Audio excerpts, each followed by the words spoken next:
BJP has escalated its attack on Congress over the Augusta-Westland deal following an Italian court's observation that there is reasonable belief that corruption took place in the VVIP's helicopter deal. BJP is likely to raise the issue in both houses of parliament today. India has stressed on the need for early progress on Pathankot terror attack investigation. At the Foreign Secretary level talks in New Delhi, India firmly asked Pakistan to take action against terror outfit Jaish-e-Mohammed chief Masood Azhar. India says Pak's continual denial of terror is impacting adversely the bilateral relations. Crucial hearing in Supreme Court on President's rule in Uttarakhand will resume today. The apex court to hear centre's appeal challenging Uttarakhand High Court order which struck down President's rule in the state. The High Court in its judgment has scheduled a floor test on 29th April. Supreme Court has asked Vijay Mallya to share his details and his family's assets in India and abroad with banks to enable them recover their dues. The Attorney General has declared in court that the liquor baron is a fugitive. In Andhra Pradesh, a huge fire broke out at Duvida Special Economic Zone near Visakhapatnam on Tuesday night. 40 fire tenders pressed into service to douse the fire. Navy too joins the efforts. Eastern Naval Command has launched 2 aircrafts for aerial reconnaissance and assessment of the extent of the fire. Prime Minister Narendra Modi has instructed a 2-member central team to rush to Arunachal Pradesh for an on-the-spot assessment of the damage in the wake of the recent landslide in Tawang district. The team will comprise of a senior advisor in the Niti Aayog and a joint secretary from the Ministry of Home Affairs. After a massive fire destroyed the National Museum of Natural History, the centre on Tuesday has announced energy and fire audit of all its 34 museums across the country. Environment Minister Prakash Javadekar said there are plans to move to another area to create a new museum in Delhi.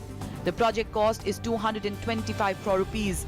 The conceptual work is in progress and a committee has been formed for the purpose. Heat wave continued to sweep central and southern states of the country. Malampuzha in Kerala recorded the highest temperature in 29 years at 41.8 degrees Celsius. Thunder showers in parts of Telangana gave some respite. Western Odisha town of Sonipur was the hottest place in the country. In Delhi, day temperature rose to a maximum of 39 degrees Celsius. In view of the prevailing heatwave conditions in Bihar, the Patna district administration has declared summer vacation in all schools from the 5th of May. The city sweltered at 44.1 degrees Celsius. Bhagalpur recorded maximums of 44 degrees Celsius, while Gaya recorded maximum of 43.1 degrees Celsius. The state-run Coal India Limited to begin a 2-day special forward e-auction for power producers, including captive producers for 2016-17 Phase 1. The duration of the special forward e-auction will be for 5 months from May to September 2016. The Bombay High Court to hear a PIL filed by Punjab Cultural Heritage Board President Charan Singh Sapra claiming that the film Santa Banta Private Limited depicts the Sikh community in poor light and it could pose a threat to public order. Republican Donald Trump won all 5 northeastern US states while Hillary Clinton took 3 states as early results are tallied. Trump has won Connecticut, Delaware, Maryland, Pennsylvania and Rhode Island. Democrat Hillary Clinton has won Delaware, Maryland and Pennsylvania. Another Democrat candidate, Bernie Sanders, won the Rhode Island. Britain's most famous clock tower is to fall silent so that urgent repair work can be carried out at a cost of £29 million. Starting next year, the bell will go silent for a few months as part of a 3-year repair plan.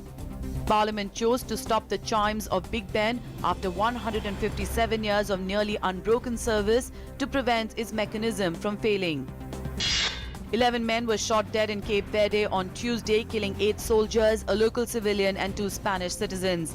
The men were killed at a telecommunications site at Monte Chota, a forested area on Santiago Island. 77 Indian athletes in 8 disciplines have qualified for the Olympics till date and many more are likely to qualify in the next 2 months. Union Sports Ministry has decided to provide 1 lakh rupees per month as out-of-pocket allowance to the sports persons under the Target Olympic Podium scheme.